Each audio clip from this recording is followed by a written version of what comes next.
हाँ चलो, आइए हम आगे बढ़ते हैं आज के वचन में। पर वचन में जाने के पहले क्यों ना हम सब अपने मस्तकों को नीचे झुकाए और प्रार्थना करें आंख बंद करके। पिता परमेश्वर, हम धन्यवाद करते हैं इस क्षण के लिए, इस समय के लिए परमेश्वर। धन्यवाद प्रभु ये मौका देने के लिए, और ये मौका सिर्फ आपकी महिमा के लिए, हमारे बारे में कुछ नहीं परमेश्वर। और पवित्र आत्मा हम मांगते हैं, क्योंकि आप ही हमारे मददगार हो पवित्र आत्मा, और हम आप पर निर्भर है। मांगते हैं तो हमारी अगुवाई कर, और हमें सच्चाई के साथ या हमें वंचित करवा, ताकि हम सब तेरे वचनों को सुने और उसमें आगे बढ़े और उसको ग्रहण करें प्रभु यीशु के नाम से, आमीन। तो मेरे लिए कौन पढ़ेगा? हाँ, हम वचन में जाते हैं, पर वचन में मैं ये वचन जब प्रचार कर रहा था ना, उसके कुछ दिन पहले मैं कुछ एक फोटो देख रहा था। मेरी आदत है, अगर खाली समय मिलता है ना थोड़ा भी, तो फोटो देखता हूँ व्हाट से। और उस पुराने फोटो में मैं अंकल पैट, आंटी मार्गरेट और डैनियल लड्डू जैसा उनके हाथ में बैठा है, गोल गोल। और डैनियल को हमेशा वो लड्डू बुलाते थे, हाँ अंकल पैट। और उनको जब मैंने देखा, वो मुझे फिर से ताज़ा याद आ गई उनकी ना, कि हम लोग कैसे मिलते थे और कैसे बैठते थे। और डैनियल एक भविष्यवाणी का बच्चा था, तो वो उनको गोदी में लेकर बैठते थे हमेशा घर की सभा में। और वो बहुत, क्योंकि उन्होंने भविष्यवाणी दी थी इसीलिए ना। और सच में जब मैं ये प्रचार कर रहा था ना, तो आज मैं कुछ जो ला रहा हूँ, वो अंकल पैट के हृदय को ला रहा हूँ। ठीक है, मेरा कुछ नहीं है, पर उनके हृदय को मैं आज ला रहा हूँ। ठीक है, उनका हृदय ये बहुत एक धड़कता था सुसमाचार के लिए। ठीक है, और उनके जैसा शायद ही कोई ना होगा, मैं शायद उनसे सीखा हूँ, पर उनके जैसा नहीं है। उनकी सच में एक अभिषेक था उन पर, जो सच में जीते थे सुसमाचार को लेकर। आमीन। और मैं चाहता हूँ मैं उससे कुछ क्षण थोड़ा बांटूं, क्योंकि आज बहुत सारी ऐसी चीज़ें आई, जैसे राम कृपाल ने पढ़ा, कुछ भविष्यवाणी आई अंग्रेजी सभा में, और कुछ ऐसी सब चीज़ें जो सारी इस बारे में बातें कर रही है। और मुझे लगा कि ये जो प्रचार किए तैयार किया है, वो तो भविष्यवाणी की तरह लग रही है। अब मैंने तो कुछ ऐसा सुना नहीं था, बट सब उसके बारे में। हाँ, तो आज मेरा शीर्षक यह है कि वारिस की तरह जीना है, और मसीह में हमारी विरासत को समझना है। हम ये शीर्षक जा रहे हैं ना, आज़ादी, विरासत और जागृति। ठीक है, और मेरा आज का मुद्दा विरासत को लेकर है। और उस विरासत का फिर से मैं बोल रहा हूं, वारिस की तरह जीना है। ठीक है, वारिस की तरह जीना है, और मसीह में हमारी विरासत को समझना है। आमीन। और ये शीर्षक है मेरा, और मैं चाहता हूं अमित पढ़े मेरे लिए एफिशियंस का 1:11 से 14। हाँ, इफिसियो अध्याय 1 वचन 11।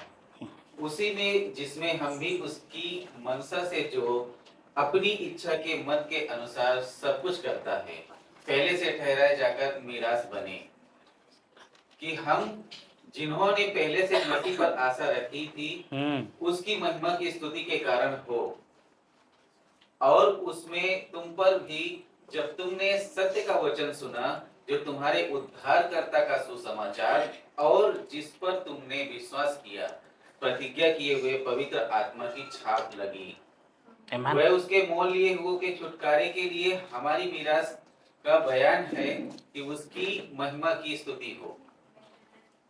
आमीन। आमीन। आमीन। ये इस बारे में बताता है वचन, हमें समझाता है कि उसी में ही हम चुने गए हैं।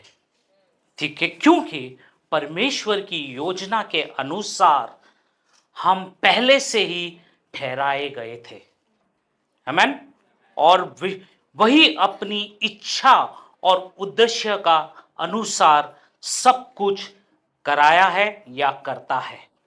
आमीन। उनके अनुसार, उनके उद्देश्य के अनुसार, ना कि हमारी अनुसार।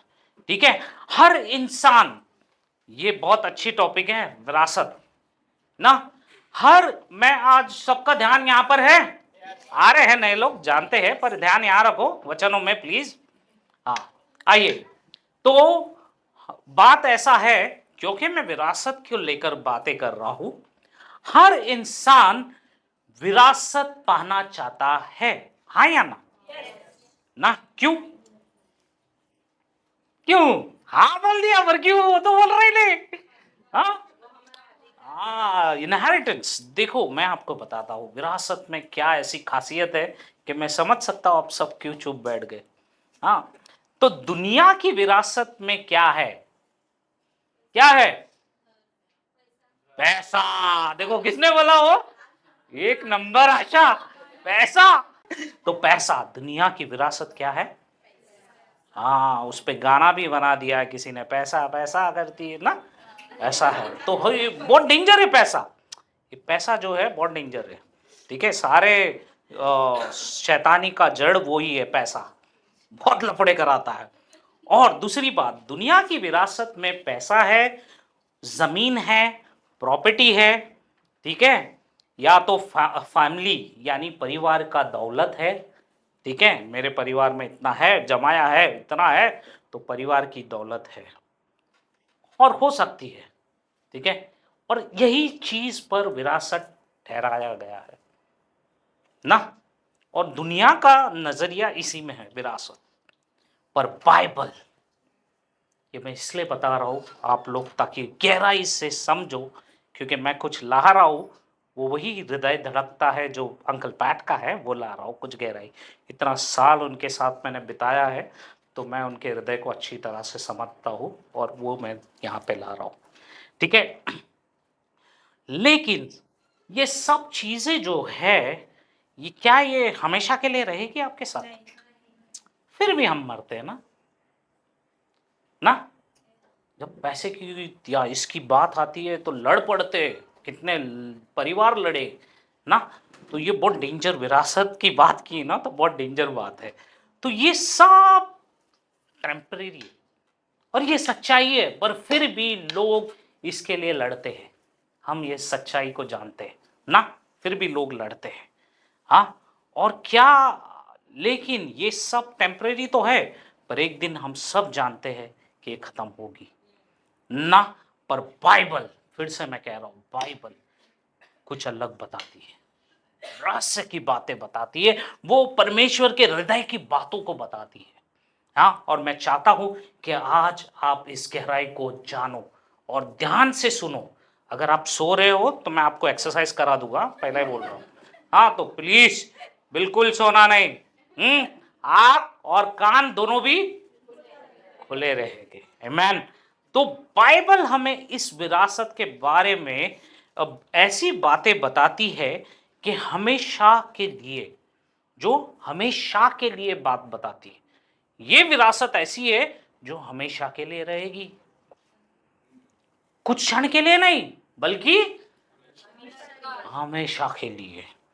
ठीक है, ये विरासत परमेश्वर ने हमें यानी आपको और मुझे यीशु मसीह के द्वारा दी है।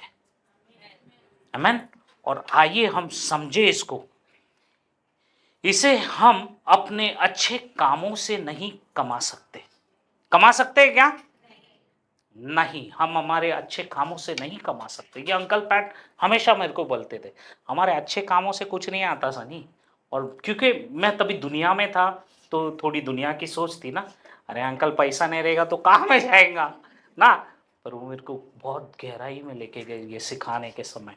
तो उन्होंने मुझे ये बात कही कि कभी आपके कमाने अच्छे कामों से नहीं मिलेगी विरासत। ठीक है, बल्कि अनुग्रह और विश्वास के द्वारा पाते हैं आप। किसके द्वारा? अब अपने पड़ोस से कहो आमीन। दुनिया की बात है कि बहुत से विश्वासी, प्रॉब्लम क्या है मालूम है?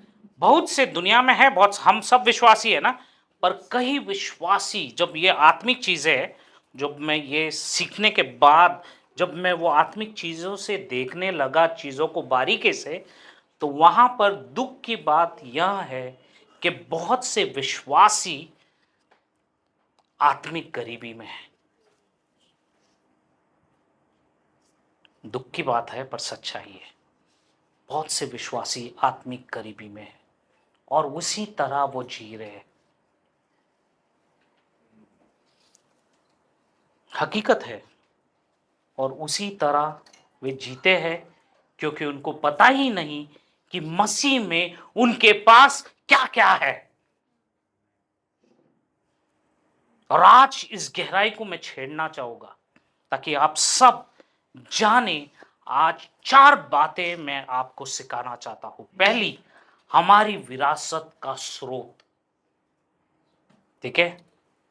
दूसरी, हमारी विरासत में क्या क्या शामिल है, यह आपको जानना है।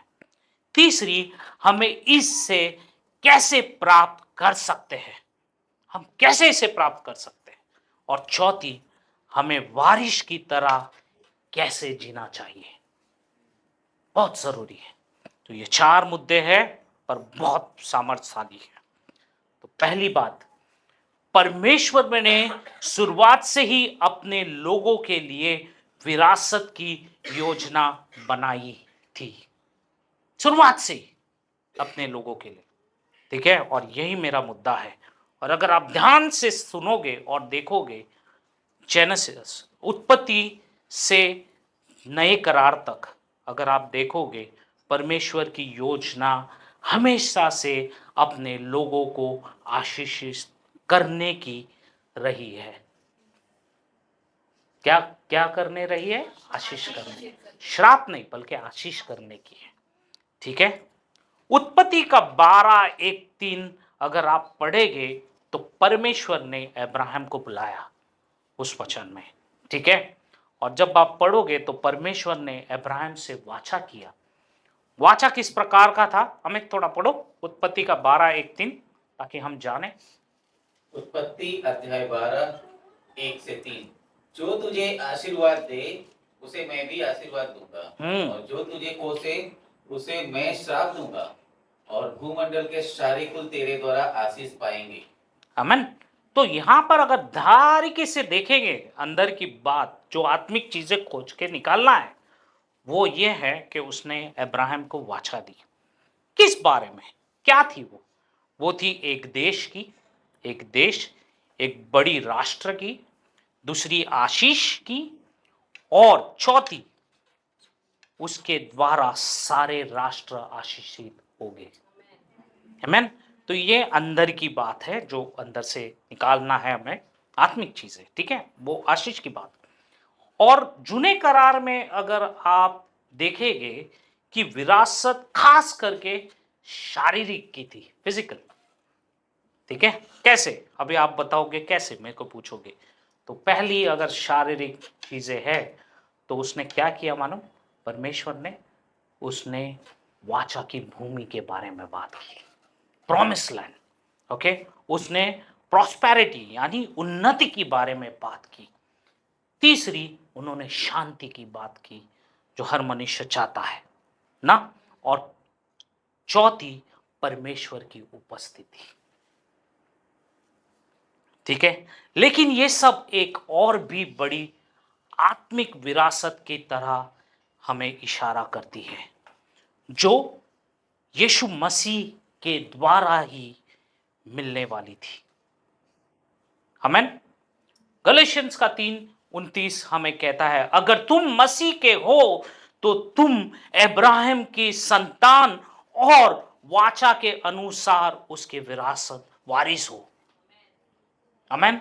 यह हमें बताता है आज हमारी विरासत किस जमीन तक सीमित नहीं है, किसी भी जमीन तक सीमित नहीं है, ठीक है। क्योंकि हम दुनियादारी जमीन और उसके बारे में सोचते हैं, पर हमारी विरासत किसी जमीन तक सीमित नहीं है, बल्कि हमारी विरासत मसीह में मिलने वाली हर आत्मिक आशीष है।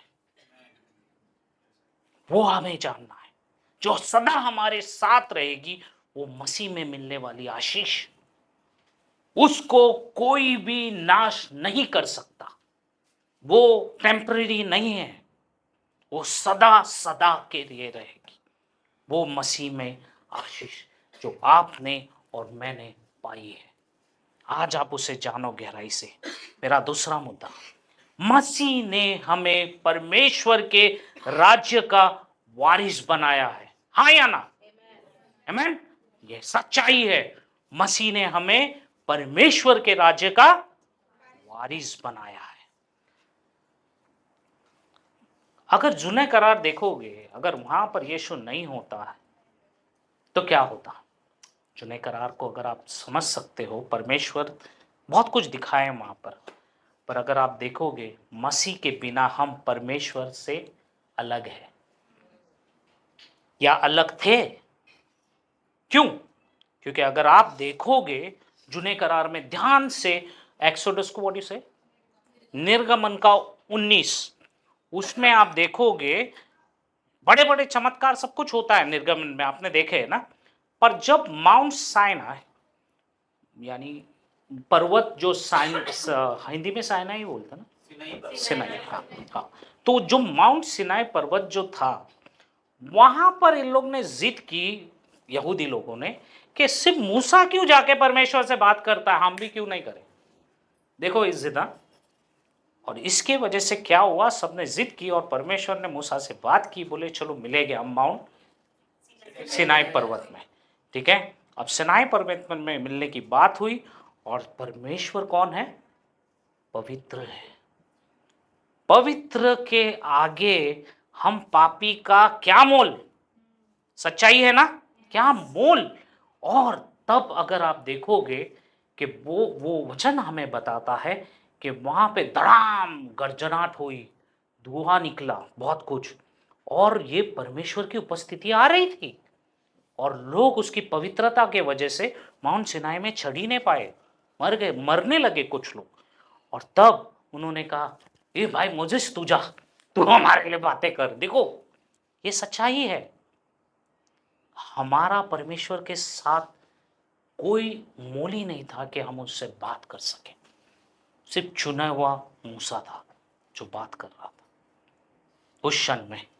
और आज आप और मैं भी यहां पर बैठे हैं, हम इसके योग्य नहीं, पर आप और मैं यहां पर बैठे हैं, आज वचन सुन रहे, क्योंकि मसीह के द्वारा।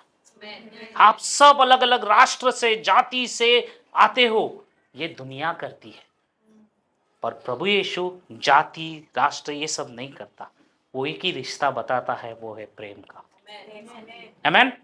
और ये सच्चाई है, पर बिना मसीह के हम परमेश्वर से अलग थे। दूसरी, हम पाप के गुलाम थे। किसके गुलाम? पाप के गुलाम थे, और हमारी कोई आत्मिक विरासत नहीं थी। और यह सच्चाई है, हमारी कोई आत्मिक विरासत नहीं थी। हमें समझना है आज गहराई से, लेकिन यीशु ने सब कुछ बदल दिया।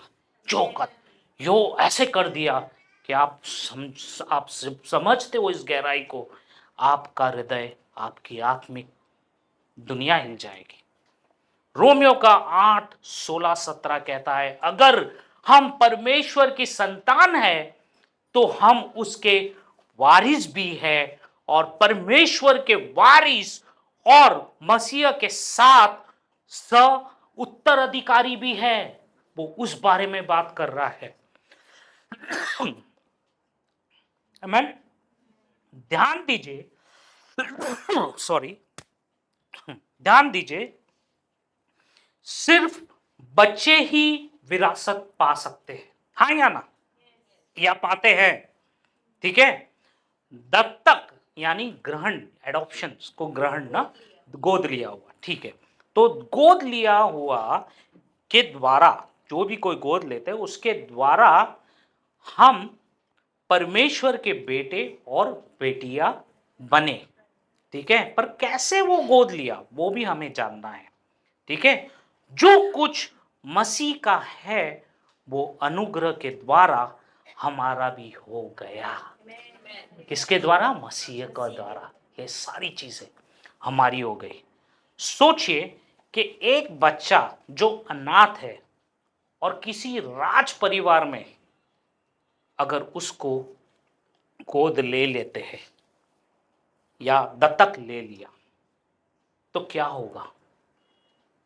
समझो, अमित को अंबानी ने ले लिया गोद में। अम्मा में ताजा गोद लेता हूं तुझे अंबानी ने, हाँ, या अडानी ने आशीष को ले लिया, सोचो। आशीष तो नाम है पर ले लिया गोद, तो क्या होगा? ये हुई ना बात, क्या होगा? विरासत।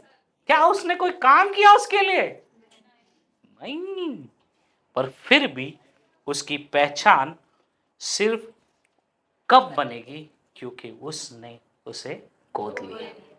और इसी तरह आपको और मुझको यीशु के द्वारा पिता ने गोद लिया, है ना?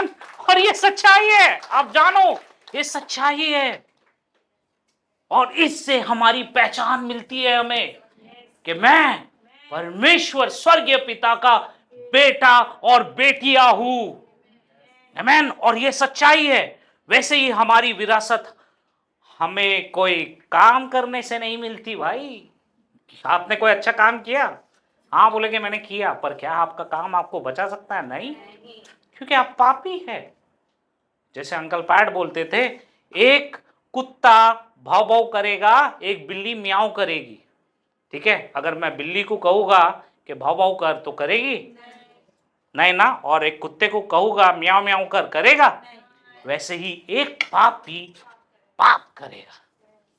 और ये जानना है हमें कि हम पापी है, ये सच्चाई है। ठीक है, और ये सिर्फ हमारे काम के द्वारा नहीं, बल्कि परमेश्वर प्रभु यीशु के द्वारा हुआ है। और आज आपका और मेरा परमेश्वर के साथ जो रिश्ता जुड़ा है, वो केवल यीशु के द्वारा हुआ है। वरना मूसा के समय मर रहे थे, पर क्या पहुंच सके पहाड़ पर? नहीं। बोले मूसा तू ही बात कर भाई। डर गए, कुछ नहीं, आशा ही नहीं थी उस समय।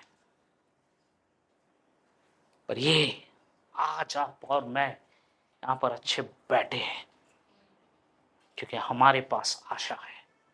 और वो आशा ये नहीं बल्कि यीशु मसीह है। ये सच्चाई। आमीन। तीसरी बात, हमारी विरासत में क्या शामिल है? क्या आप जानते हो हमारी विरासत में क्या शामिल है? हाँ, कोई सोना मत, सो रहे? देखो एक दूसरे को, नहीं तो एक फाइट दे दो, बुक जग जाएगा। क्या लग गया है? तो आए, हमारी विरासत में क्या शामिल है आज हम देखेंगे। हमारी विरासत में उद्धार है। क्या है? कहो अपने बाजू वाले से, एक पत्रस, हाँ, एक पत्रस 1:3-4 ऐसे विरासत जो कभी नाश नहीं होगा, ना कभी खराब होगा, ना कभी फीका होगा, कि उसके बारे में बात कर रहा है। ठीक है, दुनिया की दौलत खत्म हो सकती है, लेकिन हमारा उद्धार हमेशा के लिए सुरक्षित है। और ये सच्चाई है, आपको जानना है। दूसरी, उसके अंदर एक बात है। दूसरी क्या शामिल है हमारे विरासत में? अनंत काल का जीवन, जो आप और मैंने पाया है यीशु में। अनंत काल का जीवन, टाइटस 3:3-7 यह कहता है कि उसकी कृपा के द्वारा या उसके अनुग्रह के द्वारा हम अनंत जीवन की आशा के वारिस बने। आमीन। हमारी सबसे बड़ी विरासत परमेश्वर के साथ हमेशा की जिंदगी है, हमेशा हमेशा के लिए, क्योंकि प्रभु यीशु में हमें अनंत काल का जीवन मिला है। आमीन। तीसरी हमारी विरासत क्या है? आप समझे, हमारी विरासत उद्धार है, दूसरी अनंत काल का जीवन है, तीसरी विरासत क्या है बताओ? देखा, एक ने बताया, वो है फ्रैंको। क्योंकि मैं जब घर की सभा में था, अंग्रेजी, हम यहाँ पे मिलते हैं, और वहाँ पर हमने बहुत अच्छा टॉपिक चुना, वो था मत्ती का 15, और क्या, व्हाट डिफाइल्स मैन, यानी क्या हिंदी में बोलेंगे?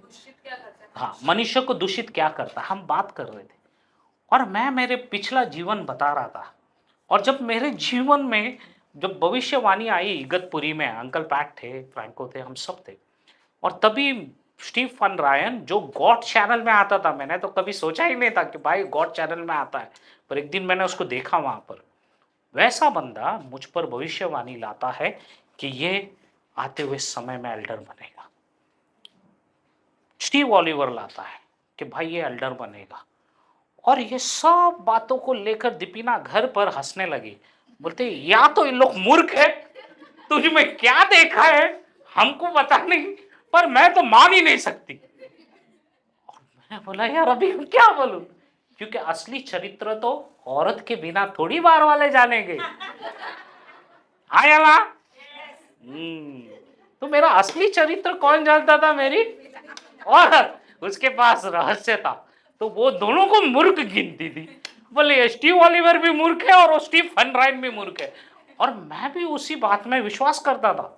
मैं बोले ये लोग बोल तो रहे यार बड़ा कार्य करेगा ये, और ये करेगा और ये एल्डर बनेगा। मैं बोले यार क्या एंगल से देखते हैं लोग यार, और मेरे को भी समझ में नहीं आया उस समय। पर ये अटपट आज सच्चाई में बदल गई। किसने सोचा था। पर सबसे अच्छी बात मैंने क्या जानी मालूम है, बाइबल कहता है प्रोवर्ब्स में कि आपकी संगति बहुत महत्व रखती है। उस समय मेरी संगति दुनिया के लोगों के संग थी, दुनिया के बातों में थी, दुनियादारी में थी। पर अब मसीह में आने के बाद मेरी सिर्फ केवल और केवल दो लोगों के साथ संगति हुई, एक अंकल पैट और दूसरा फ्रैंको। और तब मैं जाना कि अरे मेरा जीवन बदलने का कारण मेरी संगति थी। मेरे साथ ये दो मजबूत गढ़ थे जो आज तक अभी तक अगर मैं किससे बात करता होगा ना तो ये दो ही थे। अंकल पैट तो नहीं रहे, पर आज भी मैं फ्रैंको से बात कर, उसके साथ थोड़ा क्षण भी मिल गया ना मुझे बातचीत, ऐसे मैं बहुत आनंद पाता हूँ। बाकी मेरे साथ कोई नहीं है कि मैं जिसके साथ बात कर सकूं। ये दो की मजबूत संगति ने मेरे जीवन को बदल दिया, क्योंकि बाइबल कहता है अच्छे की संगति तेरी सोच और तेरा सब कुछ बदल देगा, पर बुरे की संगति तेरे जीवन को नाश कर। मैं नाश से निकलकर परमेश्वर की अच्छी राज्य में आ गया, क्योंकि परमेश्वर ने दो जन की संगति दी जो मेरे दिल के बहुत करीब है। अगर मैं उनके बारे में बात भी करता हूं ना तो मेरे आंख से आंसू आता है। मैं इतना करीबी उनको रखता हूं, क्योंकि मैं जानता हूं अगर ये दो संगति मेरे जीवन में नहीं होती, परमेश्वर ने नहीं भेजा होता, तो आज मैं आपके साथ ये खड़े रहकर बातें नहीं कर सकता। जीवन में आशा नहीं थी, अंधकार था। पूछो अपने आप को, आपकी किसके साथ संगति है कलीसिया में?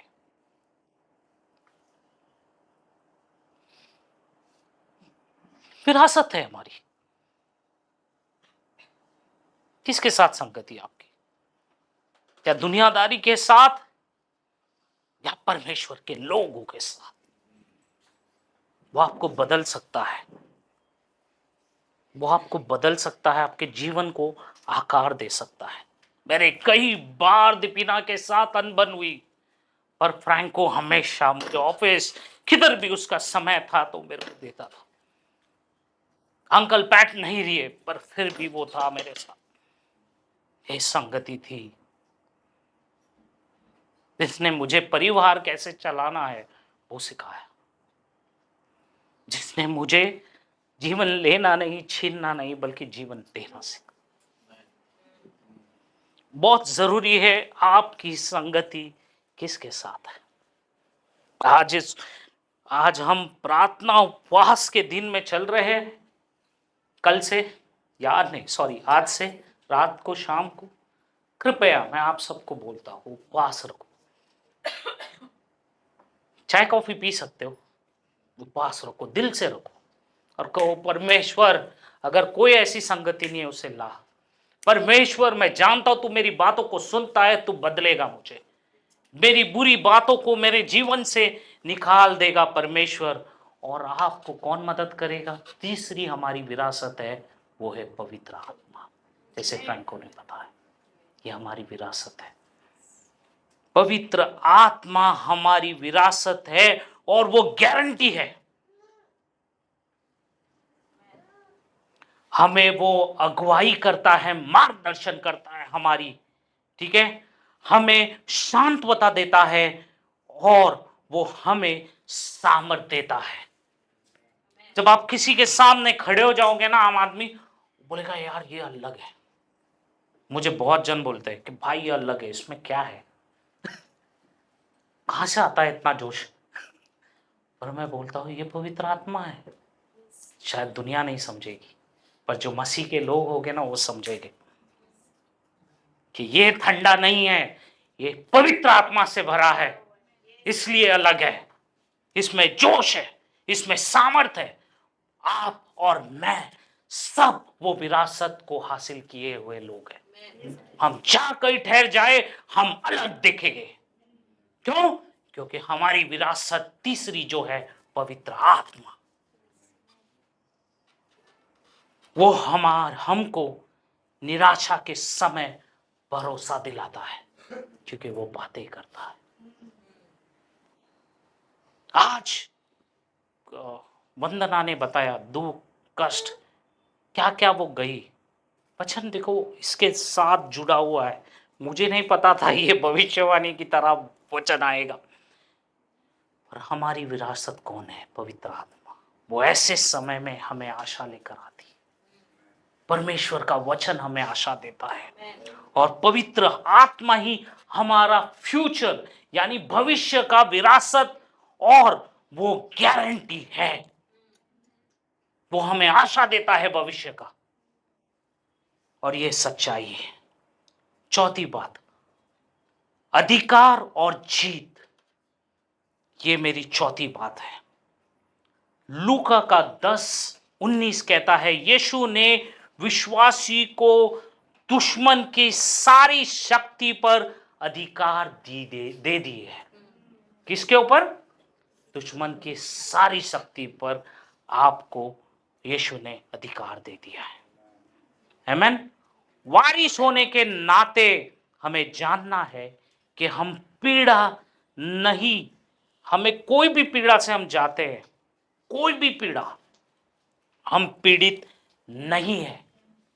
ये सब टेम्पररी है। जैसे वचन में आज आया भविष्य, सब कुछ क्षण के लिए, क्षण भर के लिए। हम मसीह के विजेता में चलते हैं। याद रखो, किस में चलते हैं? मसीह के विजेता में। पांचवी, परमेश्वर की उपस्थिति। ये हमारी विरासत है।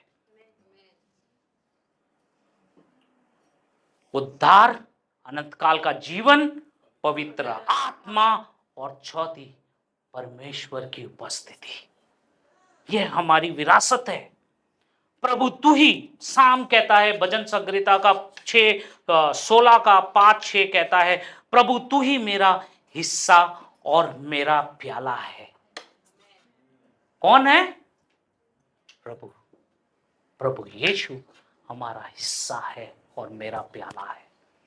आमीन। सब बड़ी विरासत परमेश्वर की आशीष ही नहीं बल्कि खुद परमेश्वर है। ये सारी विरासत खुद परमेश्वर, ये सब उससे आता है और उसी में ही हमारा सब कुछ, उसी से शुरुआत होती है और उसी में ही अंत होती है। सब परमेश्वर की विरासत। छठी, परमेश्वर का राज्य। क्या है? परमेश्वर का राज्य हमारा विरासत है। आपने देखी होगी, एक गहराई की बात आज मैं लाया हूं ना। याकूब 2:5 का कहता है, परमेश्वर ने अपने प्रेम करने वालों के लिए अपना राज्य का वादा किया है। किया है क्या? नहीं ना। मेरे घर पर बहुत बड़े बड़े मेंशन है, एक दिन हमें मिलेगा। आप ये दुनिया के घर में क्यों मोह माया रखते हो ना? पर हमारी मोह माया उस दुनिया के लिए। हम इस दुनिया में है, पर इस दुनिया के नहीं बल्कि उसकी दुनिया के लोग हैं, जिसे चुने गए हैं। आमीन। एक दिन हम मसीह के साथ हमेशा राज करेंगे उसके राज्य में। और एक मुद्दा, अपनी विरासत के योग्य जीवन जीना है। आपको जानना है कि आप उस विरासत के योग्य है, ठीक है, क्योंकि आप परमेश्वर के संतान हो, तो अपनी विरासत के योग्य जीवन जीना है। विरासत सिर्फ एक अधिकार ही नहीं बल्कि एक जिम्मेदारी भी है। क्या है? जिम्मेदारी। कैसी जिम्मेदारी? पवित्रता में चलो। पहली बात, किस में चलोगे? पवित्रता में चलो।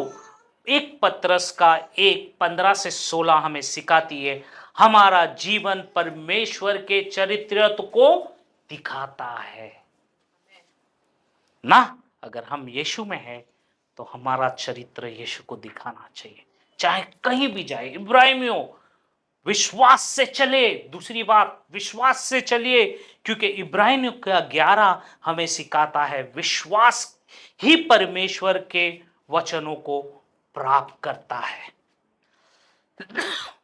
कैसे हम वचनों को प्राप्त करेंगे? कैसे चलेंगे? विश्वास के द्वारा। आमीन। उद्धार बने आप। क्या बने आप? उद्धार बने। जब हमारा पिता सब कुछ का मालिक है, ये आप और हम जानते हैं, तो हमारा डर या लालच में जीने की जरूरत ही नहीं। डर और लालच में जीने की जरूरत ही नहीं, क्योंकि हम सब जानते हैं हमारा पिता सब कुछ का मालिक है। ठीक है। परीक्षा में धैर्य रखे। जब परीक्षा आती है, दुख संकट आता है, धैर्य रखे, मैं कहना चाहूंगा, क्योंकि रोमियो का 8:17 कहता है, अगर हम मसीह के दुखों में हिस्सेदार है ना, अगर हम मसीह के दुख के हिस्सेदार है, तो उसकी महिमा में भी हम हिस्सेदार हुए और होंगे और है। क्या संकट, कौन क्या, हमको किससे लेना देना नहीं है। और मैं अंत करने के पहले ये आपको कहना चाहूंगा, आशा करता हूँ वचन बहुत चुनौती भरा होगा, बहुत कुछ जाने होंगे, पर मैं अंत करने के पहले एक चीज़ बोलना चाहूँगा आप लोग से। बहुत से लोग यीशु को उद्धारकर्ता मानते हैं, लेकिन यह नहीं समझते कि हम परमेश्वर का वारिस भी, हमें उसने वारिस भी बनाया है। और मैंने वो चीज़ों को आपको छेड़ा है विरासत की, जो मैंने सीखा वो मैंने आप में उंडेला है।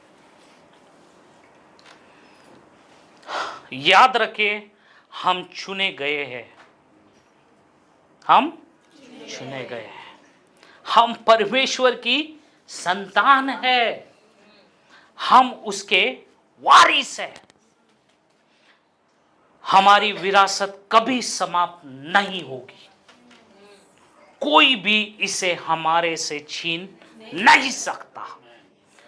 हमारी पिछला या हमारी पहचान हमारा पिछला असफलता या समाप्ति से नहीं है, बल्कि इस बात से है कि हम परमेश्वर की संतान हैं। आमीन। और यही सच्चाई है।